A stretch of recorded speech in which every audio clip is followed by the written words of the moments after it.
Hello, welcome to a relaunch of the Healing Out Loud podcast with me, your host, Jackie Shea. I believe that if you want to overcome obstacles and thrive in life, then fierce self-advocacy and hopeful connection through shared experience are necessary ingredients. Healing Out Loud is designed to bring you just that, relatable, inspiring voices that have made it through their darkest days to ultimate triumph by advocating for themselves and engaging with empowering self-care tools. I want you to start thriving today. If you like what you hear and want more, there are 3 ways you can stay in touch with me. You can follow me on Instagram at ShayJackie, join my newsletter at JackieShay.com, or contact me directly through JackieShay.com to see how I can meet your specific needs. I also have an offering right now, and if you are interested in deepening your knowledge of trauma, I have a special complimentary offering happening right now. Write to me through my website and I will hook you up. Today, I am speaking with the author of High Vibe Feng Shui, 11 Steps to Achieving Your Best Life, Ashley Cantley. She is passionate about living well and helping others do the same through the ancient principles of Feng Shui. Her modern practice pulls from traditional Chinese medicine, shamanism, Ayurveda, and current studies of energetics to design a life of abundance. As a certified Feng Shui expert and a red ribbon professional, which is the highest recognition, through the International Feng Shui Guild, she has worked with celebrity clients and has been featured as a go-to source for media outlets such as Bravo TV and Real Simple. Hi, Ashley. Hi. Thanks for having me on. I'm so excited. What a bio you have. Thanks. It's awesome. And I'm obsessed with your new book. It is actually beautiful. I mean, can we just look on video? If you're watching this on video, you can see how gorgeous it is. I want to frame every single page. Like, No, it was a collaboration to make it happen, and it is so beautiful. When I saw it, I was like, oh my God. Wow, really, really it is. So, and I'm just like, of course, this person is like a feng shui expert. Look at this book. So I want to start by saying that we're going to talk about your book, but we're also going to dive into some heavy material today. So trigger warning up front, about halfway through this episode, we're going to talk about a tragic loss that Ashley experienced in 2020. And it might be challenging for some folks and it might not be. And I will remind you when we get there that it's happening. So I just want to say that up front, and how Ashley, how you're using your tools to move through your grief. So let's start with a little bit of background on what turned you on to Feng Shui. Yeah. I feel like people always find their spiritual practice in like crisis moments. So of course I was going through like a messy breakup. I was unemployed, like as an artist and working in the entertainment industry, jobs come and go. And I lost some friends along the way, and I just was like, I have to change my life. What can I do? And then I was like, oh, I know what I need to do. I need to change my space. And it was just like, I just somehow knew that if I changed my space, I could change my life. And because when I was like looking around my space, it was just a mess. And so I was having trouble finding like a resource for feng shui that I love. So I kind of just pieced together all the information I could and started feng shuiing my space. It was in New York City. And then within the year, literally my life changed. I met the love of my life.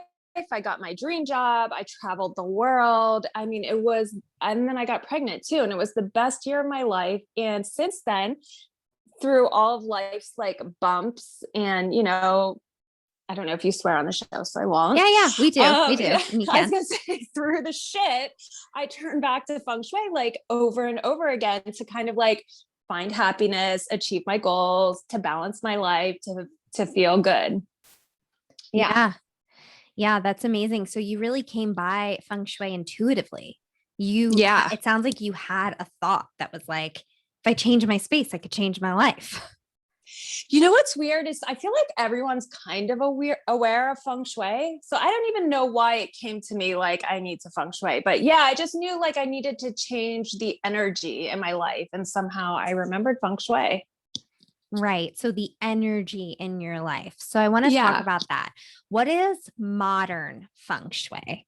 Yeah. So my book is not like a style guide. I'm not telling you how to design I'm giving you principles, energetic principles to change the energy flow in your space to ultimately enhance your personal energy, because that's what it's about. So I always tune back into the self while I'm practicing feng shui. So it's like modern feng shui is changing everything in your environment to increase your personal energy. So my book is a very simple guide, step-by-step guide to changing your energy through small tweaks to your space, journal prompts, meditations, things like that.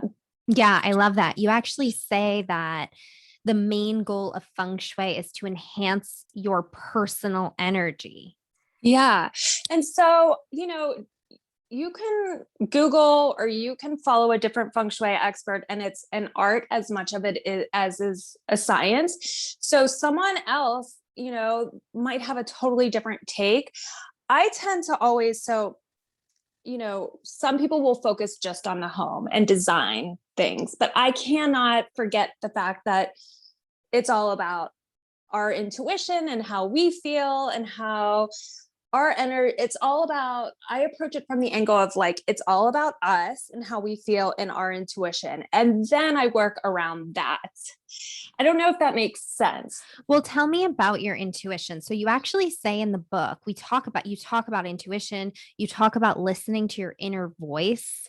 You talk about these really deep, meaningful topics. And I wonder how you actually say that feng shui, and I'm not quoting, but you say something about how feng shui gave you a direct line of communication with your intuition, that you Yeah. felt you deepened your relationship with your intuition through feng shui. So can you talk about how and why that happened for you? I feel like, we all start off with intuition and we're all tapped into it, especially as children. And then along the way, your parents come in and tell you, no, don't do this. No, you can't do that. Then you go to school and you have to like get in line. And then, so for me, it literally was a 10-year process of like tapping back into what feels good to me. Like that's how I experience my intuition. It's like based on how it makes me feel. So for instance, if I say there are no rigid rules in my practice, because I'm saying like, if you want to, let's just say like ignite your passion in your relationship. And I'm like, bring in red. And you're like, I hate red with, that's part of your intuition too, knowing what you like and don't like. And then being able to, well, what feels good to me? Maybe hot pink. That feels good to me. So I'm going to go with what I feel is right for me. It's always like you're using your intuition as a guide and you're not like designing your life and your home based on rules that I tell you. Right, right. So a part of feng shui from your approach is really about knowing yourself. You have to know yourself. You have to be enough attuned with your body. And I think this might be what you're saying, that the way feng shui deepened your intuition is that now you spend so much time looking at things, being like, do I love that color? Do I not love that color? Do I love that vase? How does that vase make me feel? How does that make me feel? Maybe you spend so much time with that at this point you're really able to just go yes, no, yes, no, yes, no. Yeah. And it even extends to like people. What does those people in my environment do to my energy? Or what does the food in my fridge do to my energy? Or how do I feel when I'm, whatever, anything that you're surrounded by? How do I feel when I'm sitting in my car? Does that feel good? So it's all Right. about, So it's all about and how do I feel? How do I feel in this environment? How do I feel in this office? How do I feel in the kitchen? How do I feel in my home? How do I feel in my relationship? How do I feel about yeah, everything? because your emotion sets the level, your vibe. if you're feeling depressed, you're going to walk out the door and you're going to be like depressed and probably closed off to new opportunities. But if you walk out the door and you're already feeling inspired and happy, you're going to be open to striking up conversation with someone. Maybe someone will invite you somewhere or offer you a job, or, you know, who knows? So your emotion sets your vibe. And that's why it's important to really like focus on the energy that you surround yourself with. Right. And so you brought up a great topic of like, it's not just the home and the colors and the stuff, it's the people and what's in your fridge and how your car feels. So describe, and you talk about this, your environment. What qualifies as a person's environment? So in my practice, because you can follow someone else and they would just say your home, or maybe that's all they're interested in. For me, environment is every single thing you're surrounded by, including the things that you put on your body, the, you know, like down to, are you wearing leather? Like that holds energy. Is your car a mess? Because your car will bring down your energy. So it's like every single thing that you personally come in contact with. That's how I define environment. Your location of what city you live in, your friends, everything. Right. I love that. I love that. And you've mentioned a few times clothes, food, and refrigerator, right? So by the time this airs, Earth Day will have passed. We're taping this the day before Earth Day. So I do want to touch on, you know, using the products we use to clean, the food that we buy, the clothes that we wear. How does that impact our vibe? Yeah, like, I mean, feng shui is so sometimes obvious in a way. Like if you're using harsh chemicals and you're breathing in harsh chemicals and it makes you sick, that lowers your vibe. If you're scrubbing your floor with toxic chemicals and it's soaking through your feet, it lowers your vibe. If you're sleeping on a mattress with toxic chemicals, it lowers your vibe. I even go further and say, like, if you're wearing clothes made in a factory and people are miserable while they're making your clothes, like, what do you think that energy is when you're putting it on? You know, it's really important for my family and I to like shop sustainably, but also ethically, where the people are happy, because everything has energy from the beginning of creation until it comes into your space. Yeah, you even talk about what grocery stores are you shopping at? Are the people working at those stores, are they happy? Are they being well compensated? I mean, you talk about, you know, the meat that we eat or don't eat. I mean, where are the vegetables grown? Are the gardeners happy? Do they like their job? You know, because every person who comes into contact with what we consume is going to have an impact on us, and now more than ever. Yeah. And even when you're cooking, it's like your state of mind and the way you feel while you're cooking, you can infuse your energy into other people. So like, it's always really important for me to like make food with love if I'm giving it to my son or my husband, or, you know, setting intentions, and like setting the energy the way you want it before, you know, you spread it onto other people, I guess. Right. So do you ever misstep? Do you ever do things just out of Yeah. convenience? Oh my gosh, I do. Yeah. And then I have a lot of guilt about it a little bit. Oh, Like I am so not into fast fashion. It's like really bad for the earth. And sometimes I pick up a crappy pair of leggings from Walmart and then I'm right. like, no. But you know, yeah. I think it's like you do the best you can. And that's all you can do. And every night I have a ritual where I forgive myself and my family for things that, you know, that I'm beating myself up over, like losing my temper or, you know, whatever it is. I forgive myself and then I do my gratitude list and then I set an intention for the evening sleep. Oh, I love that. I love that every evening you have a forgiveness practice. What does it look like? Like I'm laying in bed. So my husband and I, this is going to sound so crazy, but we are spiritual. So we used to do like pray to the moon, but then we experienced loss and sort of got jaded. So we stopped that practice. So we lay in bed and I personally in my head right before bed forgive myself, forgive my husband, forgive my son for being annoying or whatever it is, Mm. and then I run through my gratitude list. And yeah, and then I literally set my intention, like tonight I want to maybe come to some realization about, whatever it is I'm trying to work on. Oh, beautiful and simple. Beautiful and Yeah. simple and doable for Yeah. people, for moms, for working moms, for all of us. It's actually a Kabbalah practice. That's where I got it. Oh, cool. I love that. Yeah. So the environment you keep and then lifestyle. You say feng shui is a lifestyle in your practice, right? Oh, yeah. So what's the lifestyle? So the lifestyle is being super intentional about everything that you bring into your life, like everything, and being intentional about the energy that you send out. Like I was sending out a note to someone and the note card had jagged edges. And I'm like, I can't send out this harsh, jagged edged, energy. So I like got the scissors and rounded the edges.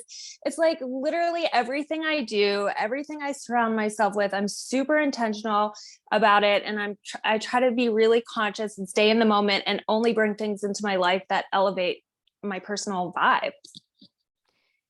Yeah, the what I'm getting from that is just that it's a really slowed down. You keep using the word intentional, but it's a really slowed down, conscious way to live. Yeah. And, like as of September, I've even slowed it down even more. I feel like the more you can just really be present and like experience the world around you and take in like the birds flying by your window or just like have moments of pause, like the more in tune and in the flow that you could start to feel. Yeah, and you talk about the pause. We're going to get to that in just a minute. So here's I have a few more questions on your book. Okay. So this kind of falls in line with, well, it does fall in line with us talking about intuition. What do you love? What feels good to you? What doesn't feel good to you? You can't walk into somebody's home and tell them exactly what to do because you need their input, what feels good to them, right? And I think that's scary for a lot of people because a lot of people are actually really disconnected. There have been a time in my life in my early 20s when I was like, I don't know. I don't know. So I love that this is a practice of really getting to know who you are. And I wonder how much when you say that the only thing you need to style your home is your style, right? Like there's no hard rule. You in your book, you definitely talk about feng shui do's and don'ts. You do. But you also say there are no hard rules. So I'm wondering, do you think that's harder for people with social media's influence? I really, really do. It's funny because I was actually doing a talk at a bookstore and someone's like, but just tell me what rules you absolutely can't break in feng shui. I'm like, I can't tell you that. It's about how you feel. You could break every rule you want if it truly makes you feel good. Like I do think people just kind of want to be told what to do, but it's never going to align with your authentic self. It's easy to create a space that's pretty or that's perfect, but if it doesn't have the energy, like the intention that you want it to have, if it doesn't feel good to you, then it's not going to serve you and the person that you want to become. Right.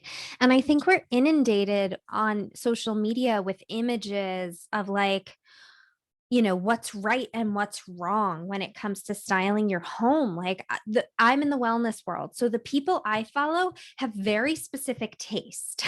Okay. It's like the way a wellness world person decorates their home feels very like just similar across the board. Yeah. And there can be like heavy influence like, oh, if I do this way, do I not look like a person that's interested in wellness? Like I think that I just wonder how much it gets in our psyche. My gosh, honestly, so when we talk about my loss, that kind of like I was on that train of like this is what you're supposed to do because this is what everyone on social media is doing. And then I experienced my loss and I was like, whoa, let's like I took a huge pause in my life to get back to who I am. I read poetry, like I connected to my like inner little Ashley, like deep down, to figure out what actual path did I want to go down? Was I living authentically? Did I love my life? Like what now I'm like, what was I doing before? You know, it's so easy to get influenced. And it's like, I struggled with that a lot too, because I love pop culture. Like I love a good, you know, Kardashian episode, but then I'm also like spiritual and I'm like, how do I come to terms with this? It's just like, you just be yourself and that's it. And, you know, if you're living authentically, if your home's designed the way you love, it will raise your vibe. And then you don't have to worry about what other people think, or, you know, it's about how you feel, not what other people think. Beautiful. Yeah. And you're making me think of TV. Like when you talk about everything you come into contact with is your environment. So it's like what you're watching on TV, it's getting in there. We all know this, right? We know this for years. And often I still make choices that don't feel good. And they're not reality TV. They're like something about crime that ends up like ruining me for a week, you know? But it's like we make those choices. You talk about the phone, you know, like what contacts do you have in your phone saved that don't feel good to you? Look at who do you follow on social media? Whose stuff do you see all the time? Is it in alignment? Does it make you feel bad about yourself? Does it make you feel good about yourself? All of that stuff. And you know what? Like sometimes this is what you have to do. Like you'll be scrolling on social media, you'll see something, or at least I'll see something. I'll get off my phone and I'm like, oh my God, I feel so depressed. And then you have to kind of like work, why do I feel depressed? And then it's like, oh my God, I feel depressed because I saw this thing. It's sometimes hard to remember what's like bringing you down, but like the more you can become aware of it, then you know, you can do the work to filter that out. Yes, exactly. Exactly. And I do that working backwards too. Absolutely. So we're talking about all of these deeper concepts that you absolutely mentioned in your book, but we're also in your book, there are many helpful hints, tips, and tricks, right? So let's give a little taste of your toolbox. You have a feng shui toolbox in your book. What's a tip you want to, what's something from your feng shui toolbox that you just want to give us today? Yeah, it's funny because people think like, oh, I can't do feng shui. It's like Asian decor and bamboo, or it's like really complicated, but really it's as simple as fresh flowers. Bring fresh flowers into your house. It'll make you feel happy. Plants is part of my toolbox because plants hold a lot of energy because they're alive. So they could uplift your energy. They could ground you. Crystals, if you love crystals, bring in crystals into your space. I always have crystals on me. Swarovski crystals, which I love. Colors, like, you know, simply changing out the color of your pillows, like going on Amazon and buying like, you know, just new pillow covers can totally completely shift the energy of a space. It's right. simple. Colors simple. you love. Yeah. Opening the windows, adding light, you know, adding a mirror to expand a room if you live in a small space. Right. Right. I love all of that. And so here's a question for me, a very selfish question, but that I think people will relate to. What do you do when your husband doesn't abide by the same space feng shui that you feel? Like I feel feng shui when it's really tidy and organized. I shouldn't say I feel feng shui. I feel a lift in my energy when the space is tidy and organized and clean and not cluttered and very specific. And Ian feels none of that. He's just kind of like, clutter is cool. What do you do?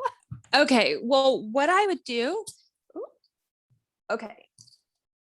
Oh, sorry about that. Okay. What I would do is set yourself up for success. So we have a problem in my house too. I live with two boys who are very messy. So I get baskets and nothing's organized in the baskets and I throw everything in the darn basket. instead of like trying to hang my clothes in the closet, because we know that doesn't happen, I'll throw it in a drawer.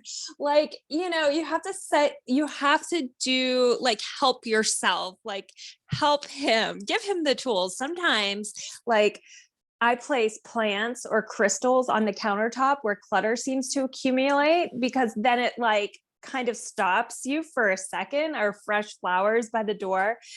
It's like, to be honest, I'm usually cleaning up after my people in my house. But like, yeah, as much as you can help them, you know, give them an easy, like my husband, this is not good feng shui. Let me tell you, like, you definitely have to clean your closets.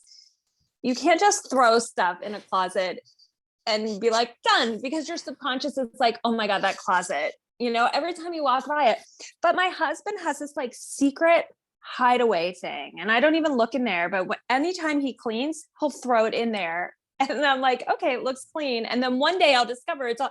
So, I mean, it's a struggle, but you do what you have to do. So it's like, you're just not going to get it perfect. yeah, no, it's never perfect. And it's just all about what you can live with, you know, like I break feng shui rules all the time I break the rules when the other thing feels better to me.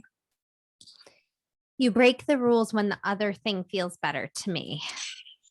So like in my bedroom, I have slanted ceilings. If you read my book, Slanted Ceilings, it's an energy block. But the ideal situation in feng shui for a bedroom is having a nice sturdy bed frame so that energy can circulate around your bed and restore you while you sleep. But I hate my slanted ceiling. So I got rid of my bed frame and I put my bed on the floor, even though I know that's a block. It feels better to me. So that's what I'm choosing to do. Right. Because it feels that you're like, even though this is a rule, this is what feels better to me. Yeah. So more intuition. Mm-hmm. And speaking of partners and family, you talk about naming your home in the book. And I love that so much, because we bought this place, and I really shouldn't say that. I mean, someone bought this, a family member helped us buy this place, right? It was like in a year ago. And so since moving in and really having our own home, I have been saying it really feels like this home is a part, like a member of our family. You know, it feels like its own standing member. And you want to treat that member of your family with so much love and respect. So I really love that you talked about that kind of relationship. Yeah. And it's like, of going back to helping keep things clean, when you like are so intentional about your space and you have everything in your home that you love, I noticed that my family and I tend to keep things like in better shape when everything we love, like this dresser, we're not going to put stuff up here because we love it. And then like, in terms of naming your home, so a good exercise is deciding what you want your home to do for you. Like my home, I want it to be fun and playful. And I just want my son to just be so super happy. So then I'm like, what name makes us feel so happy? I'm like, Bernadette. Bernadette is a good name.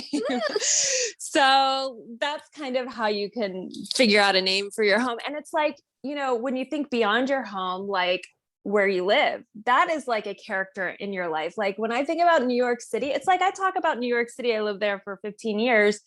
Like a person, you know? Yeah. That's just how much your environment affects you. Right. Yeah, I love that. I love all of that. It's really beautiful. So you brought up subconscious when you were talking about walking past things. Subconscious is something we talked about on last month's episode a lot. Subconscious and old beliefs and beliefs that aren't serving us. And you talk about it a lot in your book. So how does subconscious play a role in the work you do? Yeah. So, you know, I would say most people live their life and you only spend what, like 5% in your conscious brain. So people spend time in their home and they hate their home, but they're not really thinking that they hate their home. They're just living their life. But in the back of their head, they know they hate this room and it drags down their energy. Like everything you do should be triggers to get to your subconscious brain to take different actions. So your home should be designed to support you to take the actions that you want to take, whether that's like incorporating a yoga practice. Well, have the yoga mat set out. So when you walk by it, your subconscious brain is like, oh, wait, yoga, let's do it, because we move through our days in autopilot.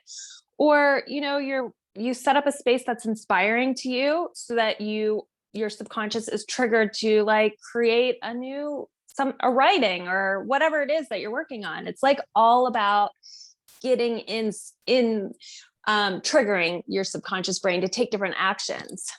And maybe even to think different things. Yeah.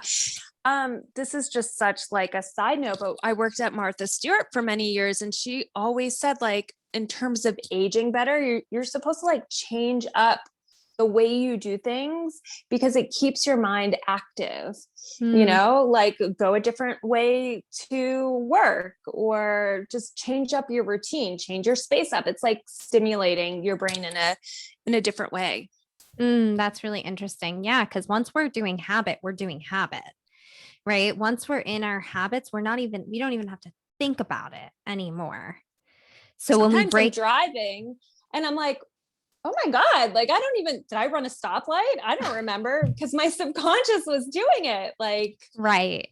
Autopilot. Totally. And on a similar note, you talk about mantras in your book, and I love it because, and I'm sure there are people that are like, mantras, ugh, God, I don't like need a mantra to say, or mantra seems so out there. And it's really like, I love that you talk about we all have mantras that we're walking around with every day. The mantra, I am not enough. The mantra, I'm too busy. The mantra, I don't have enough time. Right? These are the I'm not loved, I'm not lovable. We're saying these all day long. So we just need to get some new ones. Yeah, we need to create our own mantras.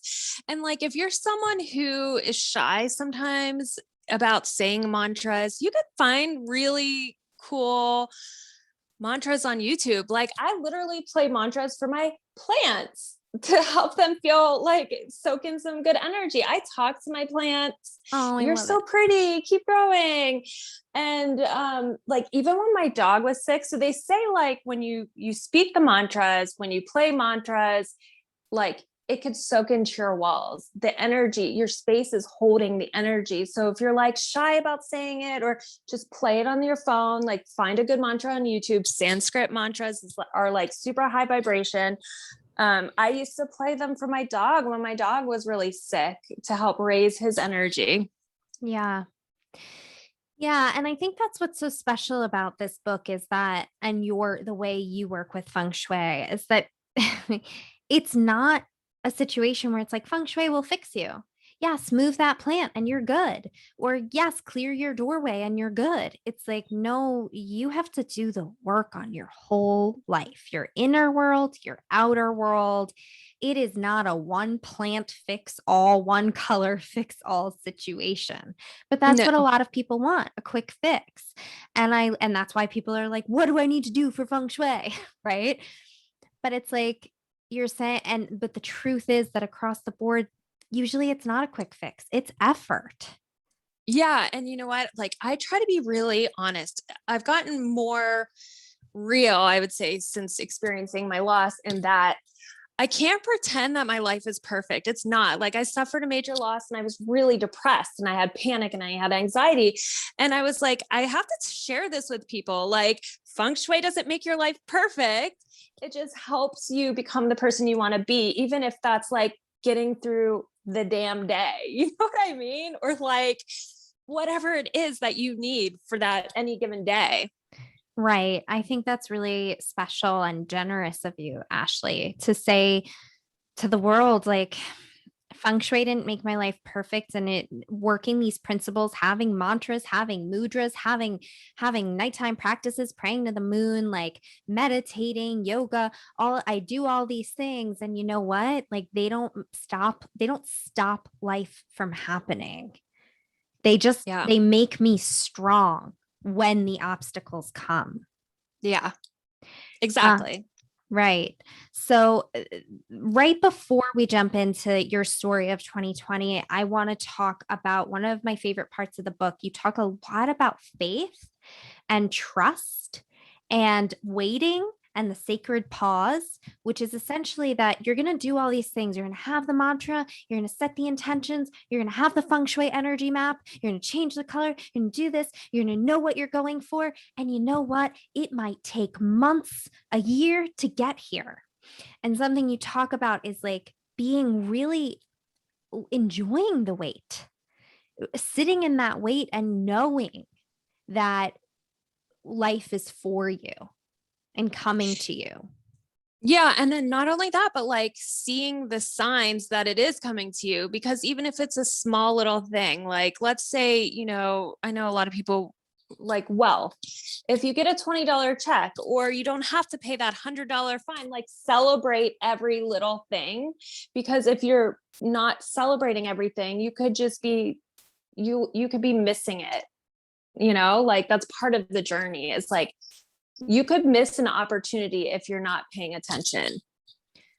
Right. Which God, no, I really believe that, because when I am in a depressing state or a depressed state, I'm missing I'm putting a negative spin on all kinds of things. I'm putting a negative spin on the $20 check because I wish it was 200. I mean, whatever is Yeah. happening. Right. And it's like, I'm missing that celebration that, like, yeah. Go ahead. You know, like most of what happens in the world, we can't see. It's like the unseen, like gravity, you know, gravity exists. You can't see it. You know, that if you scream, sound travels, but you can't see it. Like there, you can't see how the world is aligning to make your things come to fruition, but you just have to trust that like it is happening. That's right. Beautiful. All right. So now we're going to shift gears, and this is your trigger warning, audience, and take it or leave it. And Ashley, tell me about what the loss that you suffered in 2020. Yeah. Well, thanks for actually wanting to talk about it, because I feel like baby loss is so taboo.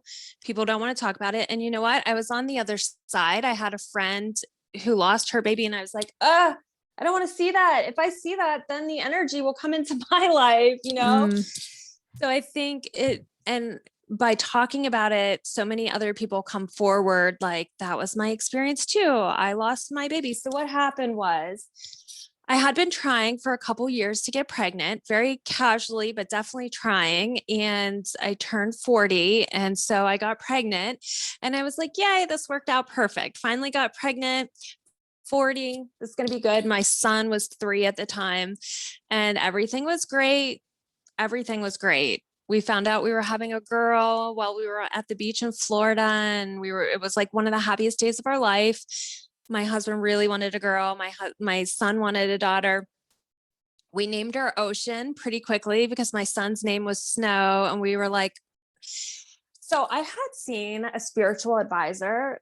This is really strange, but this girl, Activation Vibration. I had a meeting with her, and I was like, what, like, do I have a baby coming to me? And she's like, you have an ancient soul coming to you who's going to completely change the direction of your life.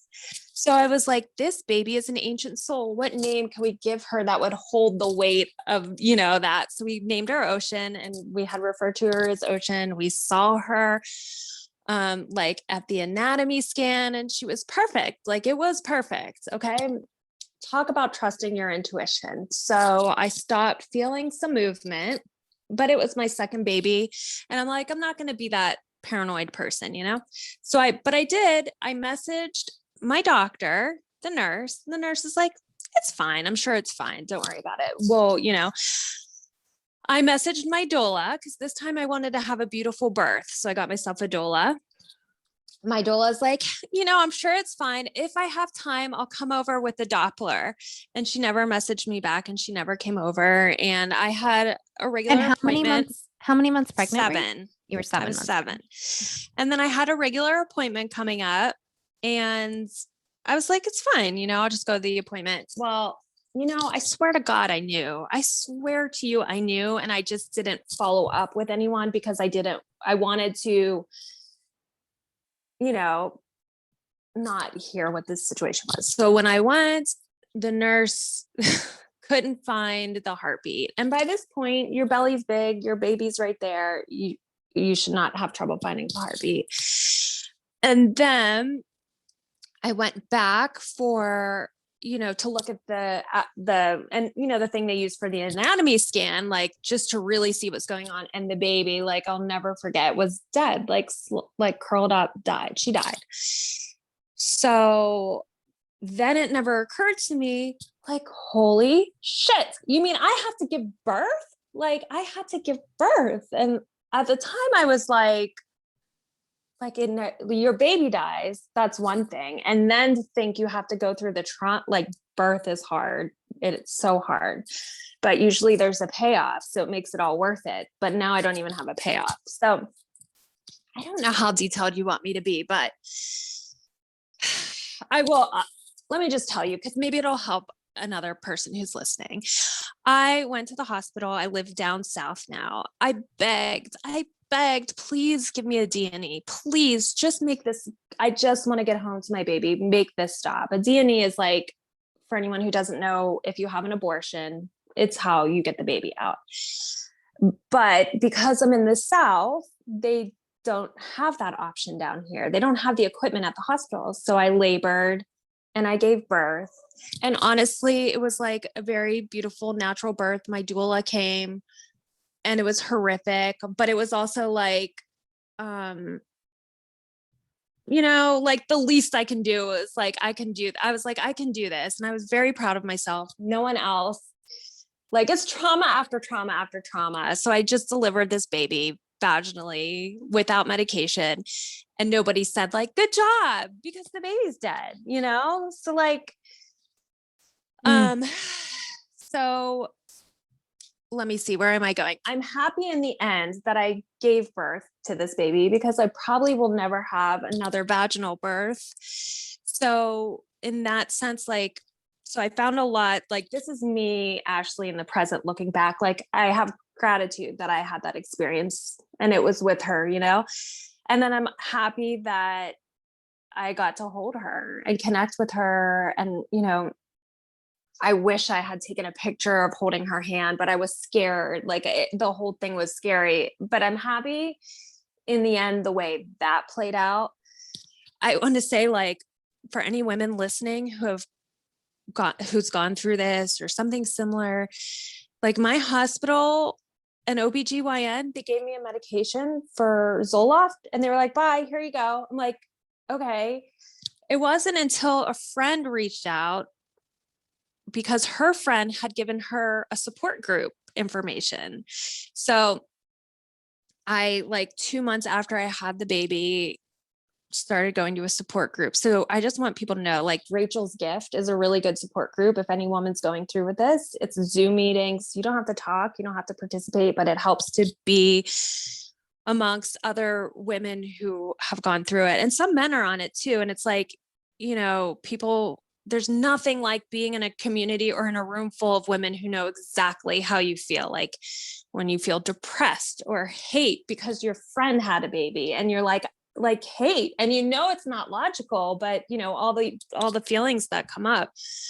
And anyway, like, the only way I got through this was that all my friends connected me to women who have been through it. And one woman, Laura, in New York, she referred me to someone at Yale, the head of placenta studies at Yale. And he looked at my placenta and told me what happened. I had a small placenta, and it's the number one reason why babies die, because they can't get the nutrients that they need. So if you know that you have a small placenta, you take the baby out as early as you can so that the baby has a chance of surviving. But I didn't know, so my baby died.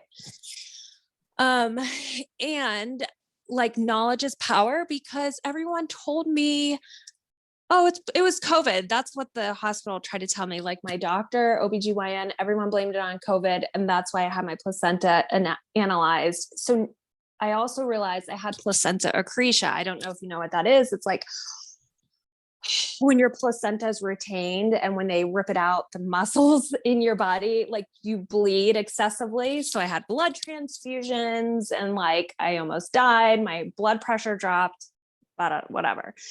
So the next time I have a baby, if that if I should ever be so lucky, I would have to have a C-section and have the best surgeons and be on hand for the worst happening, which would be a hysterectomy.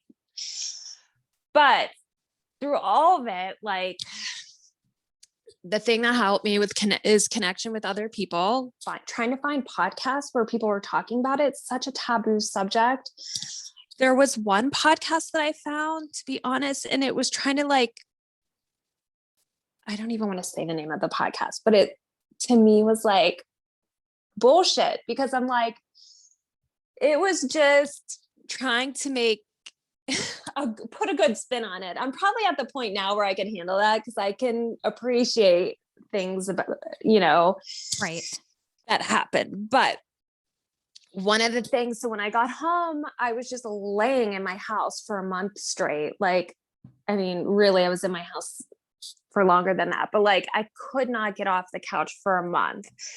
But the first thing I did was like, oh my God, I got to throw things out and I got to clean my space and I have to clear my mind. And like, so then I started the process of like changing my space to help me get through the moments that I was going through. And I'm still doing that.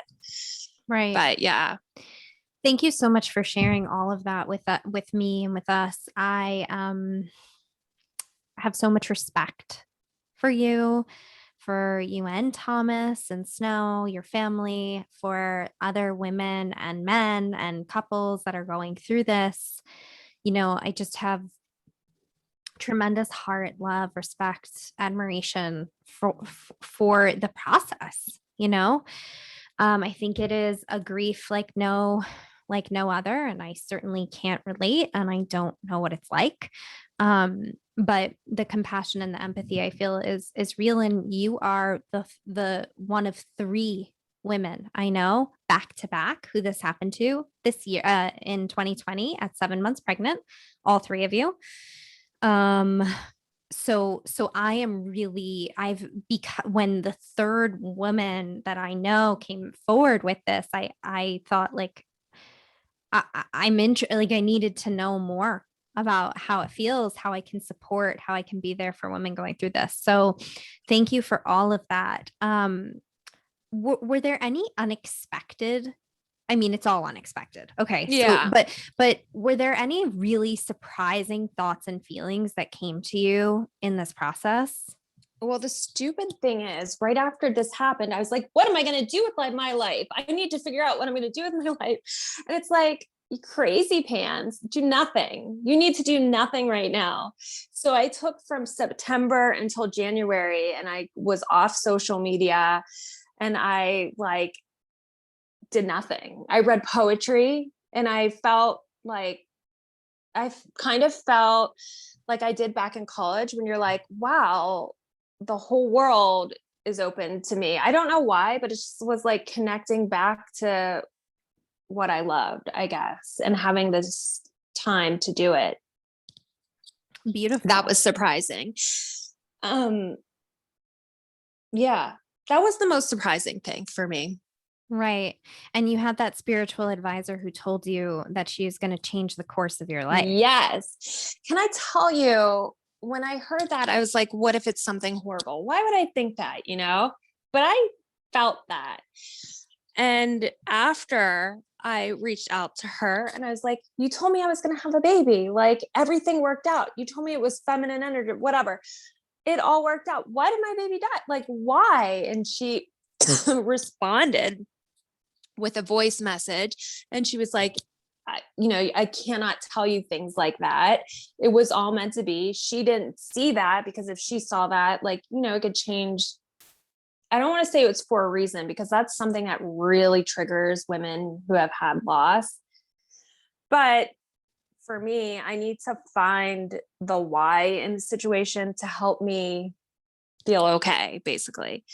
So, I have to assume that this was like meant to be. I did all the things that I don't know that I would think one does after experiencing trauma. I saw a Reiki person, acupuncture, astrologist, psychic, numerologist. Like, I went through all the things, like in search of why, or like what my purpose is, and just like diving deep into self-discovery. And yeah. Yeah, that's beautiful. That's really beautiful. And I think yes, there are different stages of grief. So please, if you're listening and you are in the beginning stages of grief, take what I'm about to say and throw it in the garbage and set it on fire. But I know that there's a sixth stage of grief. And that sixth stage of grief, this is not mine. Cannot remember the doctor's name who talks about this, but the sixth stage of grief is making meaning out of what happened, right? Yeah. So it's the sixth stage for a reason, because we have to go through 1 through 5. But that making meaning out of it, it is someplace that when and if we get there, there's deep healing in it. And it sounds like yeah, go ahead. That's why Rachel's Gift started. The woman who started Rachel's Gift, a support group for women going through this, lost her baby. And then the facilitators, the like professional licensed facilitators, lost their babies. And then other women in my group are starting to do things for people. Like, I have chills thinking about it, because it makes a difference when you start finding purpose, and that purpose is helping other people in any way. Even in talking about it, it really truly can change someone's healing process. Yeah. I think one of the best things we can do for each other is connect and share honestly. This is a huge service that you're doing. And you know what else? I did therapy 2 days a week, like for a while. And I had 2 support groups, and I talked to my friends every day. And I actually stopped socializing with everyone, because everything everyone said triggered me. So I just needed time to heal. And also, there are support groups on Facebook. I just want to say this, if women are listening who've been through it, that people told me to join right away. And so I joined it, and it was filled with pictures of dead babies. And I was so mad about that. I was like, why? Why would I ever want to see this? Because I was still living in the fresh trauma. But now I'm like, let me see your baby. Let me love on your baby and acknowledge that your baby existed, and, like, support you. So now I see the purpose. So now I'm in the groups, and like, I can recommend the book. It's okay to not be okay, I believe it's called. It really helped me get through the very early stages. But yeah, like you said, like, you're not ready for everything right away. It's just go back to it, maybe. Right. Be angry. Don't look at the picture, right? Like we have hate to go the baby, hate the woman down the street. Right. Do it, Right. Yes. It's irrational, but it's okay. Like, it's okay. Right. And I love that we spent a portion of this podcast talking about, good energy and good thoughts and high vibe. And it's like, well, when life hits you, when things like this happen, that's not what you're going for. Feeling the feelings is what you're going for. We're feeling all the feelings and supporting yourself. So whether that means not talking to everyone who texts you to wish you well, because it takes energy to do that. And you need all the energy you can get you have to be selfish to get yourself through something. And if that means like getting a goddamn like cozy blanket because you're going to sit on your couch for a week, like, you just need to support yourself to do whatever you need to do. Beautiful. And what were some of the things early on, Ashley, and even now, that were helpful to you from your friends and family, people who hadn't been through it? What was helpful? Okay. People are so well-meaning. Like, I want to preface this with that. Yes. And I love all of my friends who reached out. And I love everyone. And I know everyone means well, but like, people would send religious items to me. I'm not religious, but okay. So it depended who it was from. If people sent me like my aunt, she sent me something beautiful. It was like Jesus holding a baby. I'm not Christian, but I'm like, that makes me feel good. If there was some person, like, I believe in reincarnation, that actually makes me feel better. But I know that my aunt, that made her feel better. And when she sent it to me, that was like her way of comforting me. However, when people send me like religious stuff because they assume that I believe in heaven, I hate to say this. I love you. Whoever No, sent this no, to me, you know, I yeah. love you. But it wrecked me. Receiving that book wrecked me. I was like, I don't want to imagine my baby in heaven playing without me. Like, my baby's coming back to life, like reincarnation. That's what made me feel better. So, and then the flowers at first were nice. And then I'm like, I live in a funeral home. Like, I never want to see another flower arrangement. But I'll tell you what was amazing. My friends who swooped in the day I came home didn't ask me what I wanted, dropped off food at my house. Like, my friend who delivered groceries to my house because she knew I wasn't going to go grocery shopping. Those friends that are like, took care of like the everyday things, the people who sent stuff for snow because I couldn't play with snow. Or, you know, just asking. I had friends ask every day, how are you doing? Like, even when everyone forgot about it, I still had those friends like, how are you doing? And I know it's like tricky territory because, you know, everyone's different. Everyone gets triggered differently. But like, when people don't ask how I'm doing, don't comment on the urn that I have on my mantle. It's a beautiful urn. I put it up there because, you know, I want to talk about it. When people don't ask me about it, it makes me feel worse. It makes me feel really sad. Like, it's as if I feel like people are saying life is normal. Like, it'll never be normal for me again. And so I like to talk about it because I like to acknowledge her that she existed, because if I don't talk about it, then it's as if it never happened. Right. I think that's one of the common misconceptions. Thank you for all of that. That was really helpful. It's like food. When in doubt, guys, food. Yeah, food. And I had another friend who gave me a blanket and socks. And I was like, yes, I cuddled in that blanket every day. Like, it meant so much. Beautiful, beautiful. Thank you for sharing all of that with us. And what was I just going to say? Fully Food. just When in doubt, food. when in doubt, food. Maybe wine.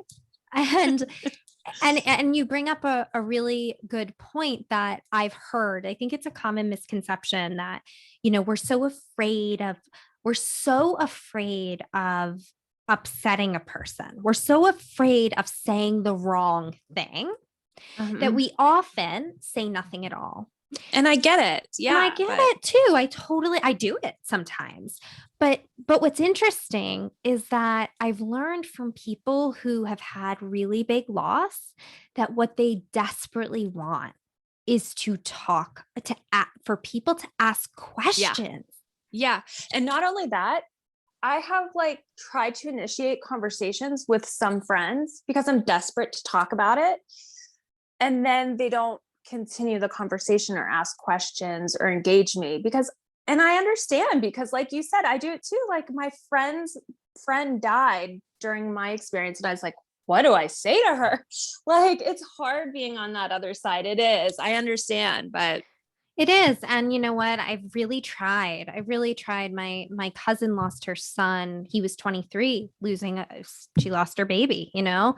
And she really taught me, like, when people don't mention him, it feels like they've forgotten him or they don't want, you know, and so I try to ask questions like, tell me about your dad, brother, uncle, son, child. Like, tell me about how that experience was. Tell me about how you're feeling now, you know?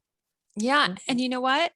My son talks about her every day. We call her baby Oshi. He's like, you know, like, instead of getting a baby sister, he got like a bear that they gave me in the hospital. And I said, your baby sister wanted you to have this. She's sorry she can't be here with you. She's here. Like, he doesn't understand the concept. He told me he wanted to go to outer space to find his sister. Like, I don't know how to explain it to him, you know, but he talks about her all the time. And it's like, kids are so sweet. Like, his little friend who's 5 years old said, I heard about your sister. That's really sad. And like, even just that is like, blows me away. It's like, just any kind of acknowledgement.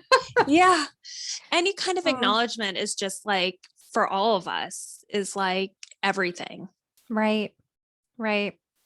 Yeah. We just need to get out of our own way, in our own heads, and just like show up for another person. Yeah. Yeah.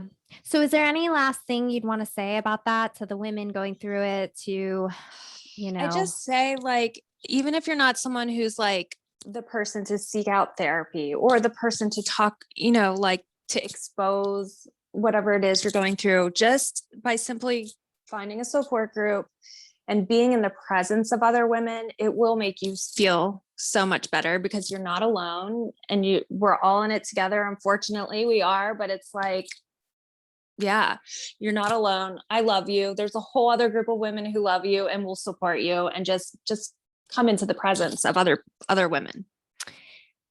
Beautiful community support. Yes. And look, like, I just want to be a voice for, it's not your fault. It's just not your fault. And I don't know if that's something that gets absorbed, but I think when we talk about things like feng shui, and when we talk about intentions, and when we talk about manifestation, and when we talk about high vibe, I know that when I was very sick, I had this idea that being sick must have been my fault on some level, because maybe like calling it into your life somehow. Yeah, exactly. So I just want to say, you didn't call this into your life. Yeah. And last question, how have you done anything to your home or inside your home that has helped with this? Yeah. So let me tell you, we lived in our bedroom with this crib in our bedroom, and like this god awful wall color that I hated. And then we were like, let's give ourselves a bedroom makeover. So like getting the crib out and going, hey, we could buy another crib if we need to. And like kind of resetting the space to, like forge a new path with this new energy of our bedroom. Like, it's good for romance. It's good for like not feeling sad every time you see the crib, or like the things that trigger you. And just, we really made a bedroom that we love.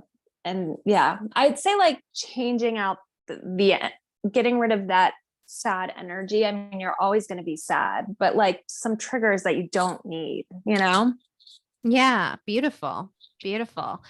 All right. So I want to just do something quick. I want to invite everyone right now and you, Ashley, and us together to take 30 seconds to just breathe and send light to all of the mamas and papas and babies facing similar challenges right now, or in the past, or 25 years ago, or whenever. And I just want to invite all of us to close our eyes and breathe a lot of love in. And as we breathe out, send that love to everyone who needs it for 30 seconds.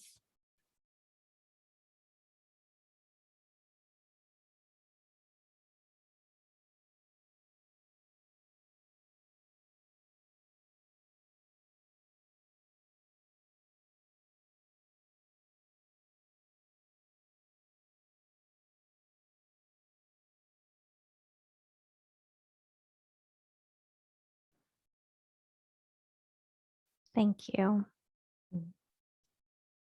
Can I say, if anyone's listening to this and they just want someone to talk to, like, message me. You can talk to me. Amazing. Yeah. Where can we all find you? You can find me at Feng Shui Ash on Instagram, or ashleycantley.com. Yeah. And they can write to you through either of those places. Yeah. Amazing. 100%. Amazing. Thank you so much for listening in to Healing Out Loud. Be sure to stay in touch through Instagram at Shay Jackie, or my website, jackieshay.com. I have a special complimentary offer for people interested in deepening their knowledge of trauma. Write to me for that. I will hook you up. I hope you're able to implement what you learned this week, and I'll be back soon with more fun and love. Thanks, Ashley. Thank you. Bye. Bye.